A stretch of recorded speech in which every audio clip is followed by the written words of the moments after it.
All right, so a lot of students often have questions when it comes to adding in the chick sound of the hi-hat. You use it a lot in swing and other grooves like.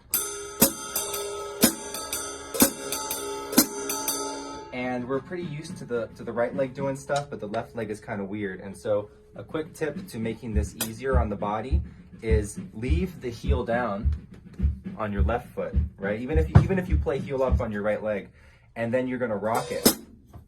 So heel is going down in the downbeat. 1, 2. I'm rocking this. Leaving it rocking is easier on your brain than going a full leg lift, right? So then you go.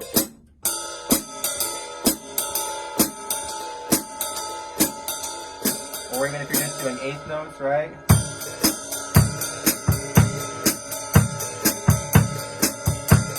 Try that rocking trick and see if it helps you incorporate the chick sound into your grooves.